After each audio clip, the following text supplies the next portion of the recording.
आइए आज 19 अप्रैल 2022 shift 1 CGL tyre 1 में जो प्रतिशत के ऊपर सवाल आए थे, समय और काम के ऊपर सवाल आए थे, चक्रवृद्धि ब्याज पर सवाल आए थे, लाभ और हानि पर सवाल आए थे, औसत पर जो सवाल आए थे, उन्हें स्वाभाविक बुद्धि से करते हैं, जिसके लिए हम गणित में अगर कमजोर भी हैं तो हमें करने में कोई असुविधा नहीं होता है, और सामने जो है परीक्षा है उसे हम भी क्रैक करके दिखाते हैं।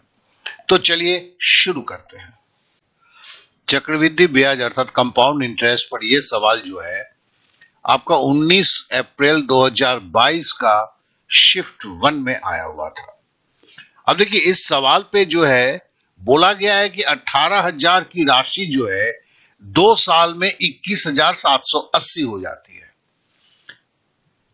और बोलता है कि जो ब्याज प्रतिशत लगा हुआ था उसमें अगर 5% बढ़ जाती है तो चक्रवृद्धि ब्याज जो है कितने रुपए का होगा। अब इस सवाल का जवाब जो हमें क्लास 12th में सिखाया गया है, क्लास 10th में भी इस तरह के सवाल आए हुए थे, और कंपटीशन में बहुत सारे कोचिंग क्लास, यहां तक कि बहुत सारे आपके किताबों में जो दिए रहते हैं वो कितने लंबे होते हैं उसकी पहले दर्शन कर ले। 1 टुकड़ा, 2 टुकड़ा, 3 टुकड़ा, अर्थात ये आपके 1 पेज नहीं 1.5 पेज में महाशय खत्म होगा। तो आपके पास 2 ही रास्ता है, या तो सवाल को छोड़ दें, या तो सवाल को दूसरे तरह से बनाएं, क्योंकि आधे मिनट क्या 1 मिनट में भी इतनी सारी प्रक्रियाएं करना असंभव सा है। चलिए इसके लिए क्या जरूरत है, इसके लिए हमें वो जरूरत है कि हम अपने स्वाभाविक और नेचुरल सेंस को लगाएं, और इसे कैसे छोटे में कर सकते हैं, कोई तुक्का मार के नहीं। तो चलिए सवाल को फिर से एक बार देखते हैं। वही सवाल है, बोलता है कि भाई 18,000 रुपए 21,780 रुपए हो गए, तो 21,700 से 18,000 घटा दिया तो मुझे 3,780 मिला। अब 3,780 जो है 2 साल से थोड़ा ज्यादा होगा, इंटरेस्ट अगर है, क्या है कि साधारण ब्याज होगा तो 2 साल का ब्याज होगा, लेकिन यहां पर 2 साल से थोड़ा ज्यादा ब्याज मिल गया। कैसे हुआ? तो फिर हमने क्या किया, 2 साल का अगर होता, मेरे को देखो 3,780 के नजदीक में क्या आ रहा है, नेचुरली 3,600 आ रहा है। ये एक स्वाभाविक प्रक्रिया से हम सोचते हैं, तो 3,600 आ गया तो 2 साल में आ गया, तो 1 साल का कितना होगा 1,800। 18,000 का 10% कितना होगा, तो 1,800, तो 1,800 करके 2 गुना 3,600 हुआ। बचा कितना है, जब हम 3,780 से 3,600 को लेस कर दिए 180, 1,800 का अगर 100% है तो 10% क्या है 180।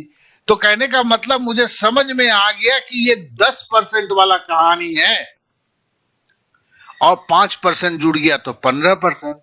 15% का 2 साल में क्या होगा, तो 15 + 15, 15% पहले साल का सूद, दूसरे साल का सूद 15%, और सूद का सूद मतलब 15 गुना 15/100। ये सब तो स्कीम, ये फॉर्मूला आप जानते ही हैं। मतलब क्या हुआ, ये आपका जो है 15 15 30 हुआ, और यहां 0.2 हुआ। हमने 30%, 1,800 का 30% लिखा, कितना है 5,400 हुआ, और 1,800 का 0.2, 1,800 का 2 हुआ 3,600, 0.2 मतलब 360, 5,400 और 360 मतलब हमने जैसे देखा कि 5700 से ऊपर आ गया है, हमने और कुछ नहीं किया है, क्या है कि नन ऑफ द अबव है, हमें और आगे जाने की जरूरत नहीं है, हमें समझ में आ गया कि 5,805 है। अब ये एक तरीका है, लेकिन इसमें भी थोड़ा सा अंदाज लगाना पड़ता है, और अंदाज नहीं लगाना है, और अगर आपका काटना पीटना बहुत फास्ट कर सकते हो तो दूसरी विधि पे ले लेते हैं, ठीक है ना। तो देखो यहां पर 5,805 तो ये तो निकल गया, ये 5,400 देख रहे हो ना।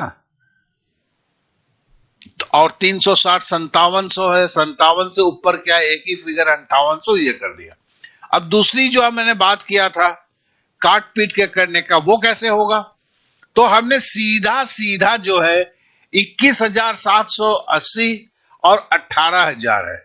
देखो ऊपर से काटते हैं तो 8 7 15 15 और एक 16 16 2 18, 18 का मतलब है 9 से भी कटेगा, और चूंकि बाद लास्ट में सुनना है तो 2 से भी कटेगा। नीचे का भी 18 है, तो हम क्लियर हो गए कि 18 से कटेगा।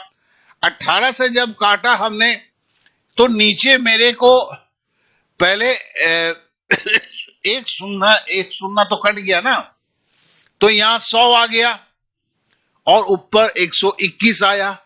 100 मतलब है 10 का स्क्वायर, 121 है मतलब 11 का स्क्वायर। तो हमें एक चीज समझ में आ गया कि ये 10% के ब्याज भाव था, ठीक है। और जैसे ही हमें समझ में आ गया, हमने क्या किया, यहां से ये हमें 10% पता चल गया। अब देखो मर्जी आपका है, चाहे इस तरह से आप पता कर लो बेसिक ब्याज क्या था, या इस तरह से पता कर लो बेसिक ब्याज क्या था, बात बाकी तो एक ही रामायण होने वाली है। तो आशा करता हूं इस सवाल को आप अच्छी तरह समझ चुके होंगे। चलिए अब अगले सवाल पे चलते हैं। यह सवाल भी सीजीएल टायर 1 19 अप्रैल 2022 का शिफ्ट 1 में आया था। बोलता है 3 संख्याओं में से दूसरी संख्या पहली संख्या का 1/3 है, तीसरी संख्या का 3/4 भी है। यदि तीनों संख्याओं का औसत 112 है तो सबसे छोटी संख्या क्या है? तो चलिए हमने क्या किया है, देखो दूसरी पहली संख्या का 1/3 है, तो हम क्या करते हैं, पहली संख्या का 1/3 है तो पहली संख्या को हम 1 ले लेते हैं।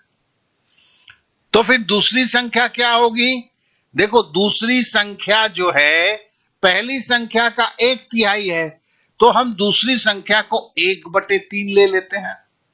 अब थोड़ा सा ठहरने की बात है, और क्या बोलता है, दूसरी संख्या जो है तीसरी संख्या का 3/4 है, ठीक है।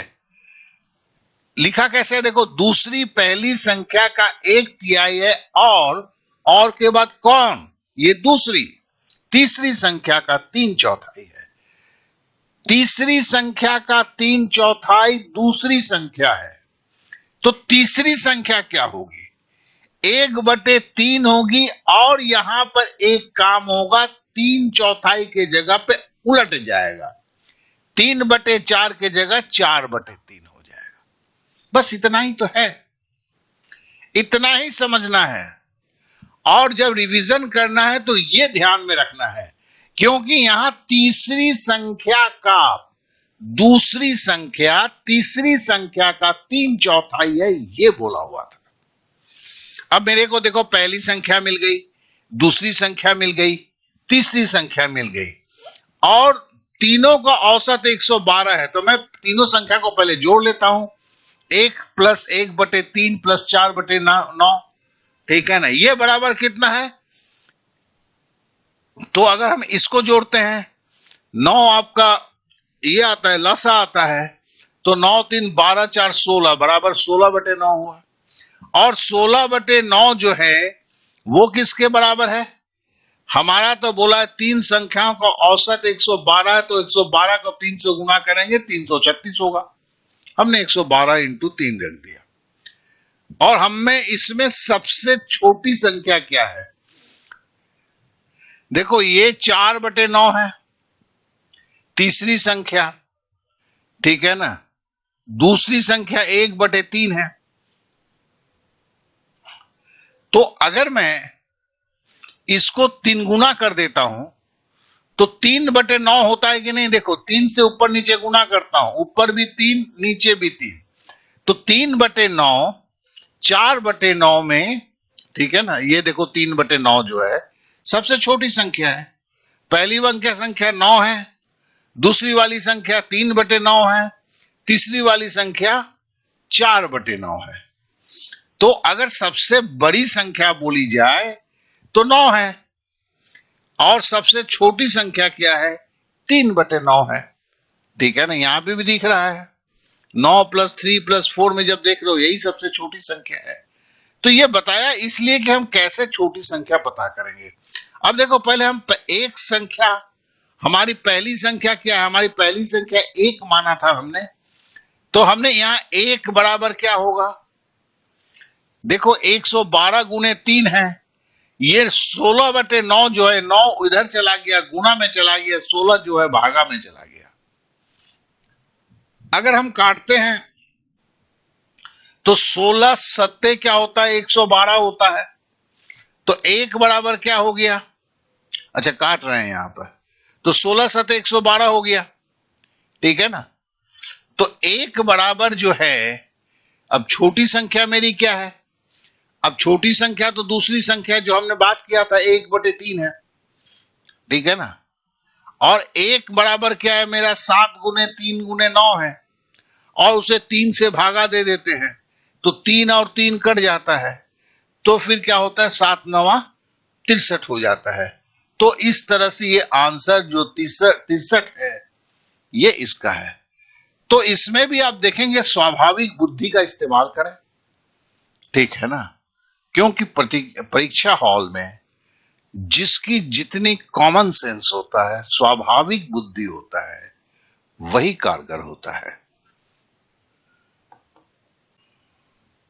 इस सवाल को देखें, ए ने बी से 30% अधिक निवेश किया। ठीक है, कितना किया बताया नहीं। बी ने सी से 40% कम निवेश किया, कितना किया बताया नहीं। लेकिन अब क्या बोलता है? जिसने 8,000 रुपए का निवेश किया। किसने 8,000 रुपए का निवेश किया? अध्याय फिर से पढ़ते हैं। बी ने सी से 40% कम निवेश किया। बी, ठीक है, जिसने मतलब बी ने 8,000 का निवेश किया, तो बी की निवेश बोल दिया गया है। उन सभी के द्वारा एक साथ निवेश किए गए कुल राशि का औसत क्या होगा? नीचे आंसर है। अब देखिए, सबसे पहले हमें जो मिला है संख्या, वो क्या है? ठीक है ना, सॉरी, बी ने सी से 4,000 कम, जिसने माने सी ने, ये सी के सामने है, ये जिसने मतलब सी के सामने है, सी ने, सी से मतलब होगा 40,000 कम निवेश किया। देखिए, छोटी सी गलती मैंने अभी कर दिया, मैं जल्दीबाजी में देखा तो बी ने सी से 40% कम निवेश किया, और जिसने लिखा या जो, अगर यहां देखेंगे B invested 40% less than C, हु मतलब क्या? ये सी को बता रहा है। हिंदी में देखते हैं, इंग्लिश में देखते हैं तो कहीं ज्यादा अच्छा होता है। तो सी 8,000 रुपया किया, ठीक है ना, और बी जो है सी से 40% कम किया, तो मतलब 40% कम तो 60% किया, तो हमने 8,000 को 0.6 से गुना कर दिया। आप समझ रहे हैं हम क्यों गुना किया? हमें बताना है 40% कम तो 100% होता है, उससे 40 घटा देंगे तो 60 होगा। 60% का मतलब क्या हुआ? 0.6 हुआ। तो हमने 0.6 से 8,000 को गुणा किया, और जैसे किया तो 4800 हो गए। तो मेरे को सी मिल गया, बी मिल गया। अब बोलता है ए ने बी से 30% अधिक निवेश किया। ए ने बी से 30% अधिक निवेश किया, तो हमने 4,800 को 30% मतलब 1.3 से गुना कर दिया। ठीक है, तो 13 × 104 का 4 हुआ, हाथ में रहा 10, 13 चौके 52 और 10 62 हो गया, तो 6,240 निकल गए। अब तीनों ने मिलकर कितना किया?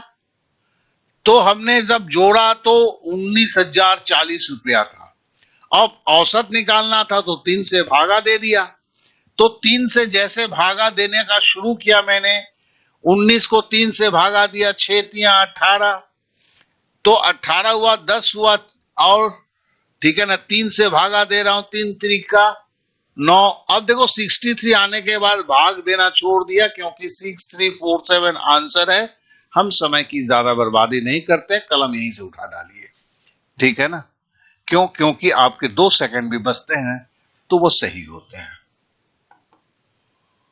इस सवाल को देखें, किसी वस्तु को 832 रुपए पे बेचने पर जितना लाभ अर्जित होता है, उस वस्तु को 448 में बेचने पर उतना ही रुपया हानि होता है। तो देखिए, हम इसे समझने के लिए, समझने के साथ साथ करेंगे तो हम सिंपली इसको समझते हैं, कोई ज्यादा दिमाग में बोझ नहीं डालते हैं।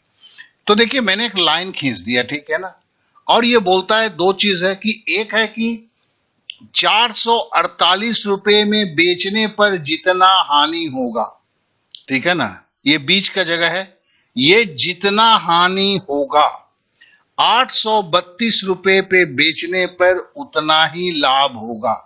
तो ये जो बीच वाली है खरीद दाम है, खरीद दाम से जितना लॉस होगा, खरीद दाम से जितना लाभ होगा, ये दोनों बराबर है। तो इसको कैसे निकालेंगे?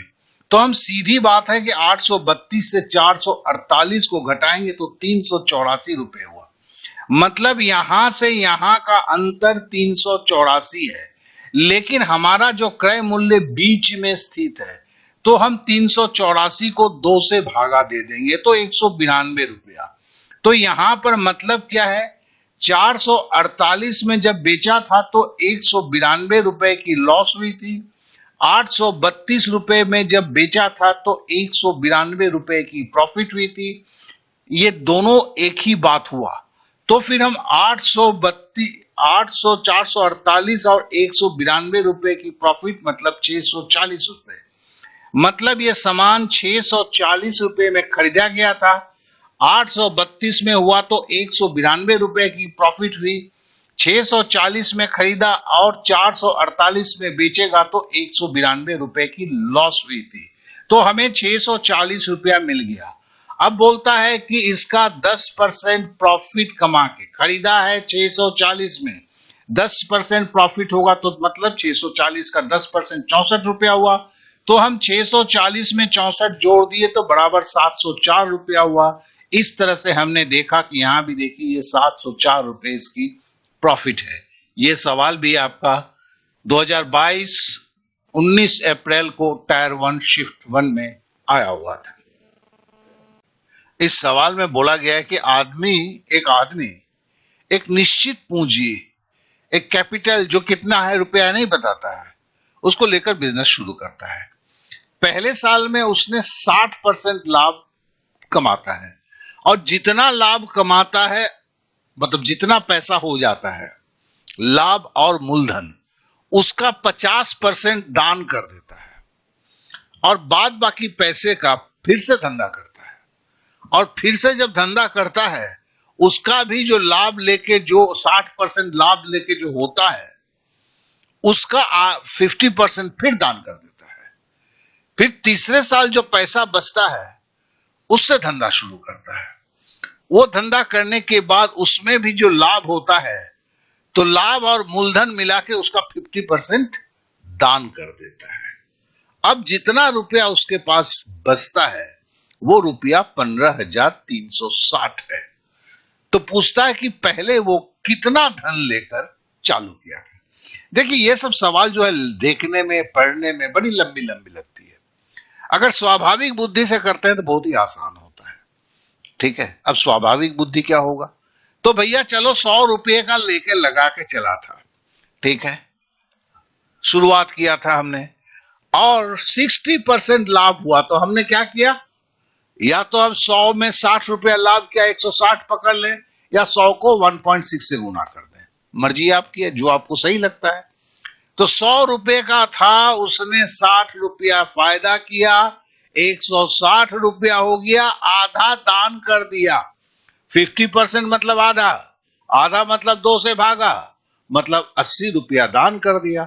अब 80 रुपया दान कर दिया तो बच क्या गया 80 रुपया, और इसमें पहला साल खत्म हो गया।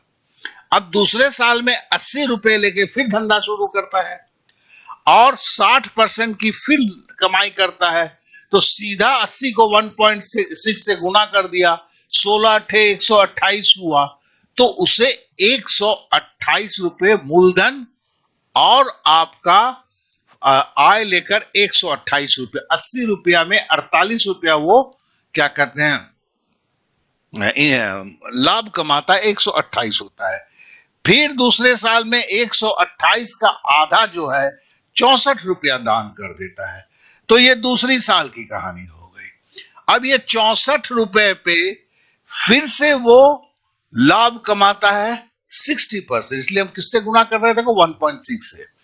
तो ठीक है, 16 चौके 64 का 4 हाथ में रहा 6, 16 छक 96 और 6 102, तो 102 रुपया 54 पैसा उसकी प्रॉफिट होती है, सब मिला के होता है। उसका आधा 51 रुपया 20 पैसा वो दान कर देता है। अब ये 51 रुपया 20 पैसा उसके पास बच जाता है। अब मेरे हिसाब से तो मैं 100 रुपया लेके चला था, जो ये 3 साल के कहानी के बाद 51 रुपया 20 पैसा देखा, ओरिजिनली देखते हैं तो वो 15,360 था।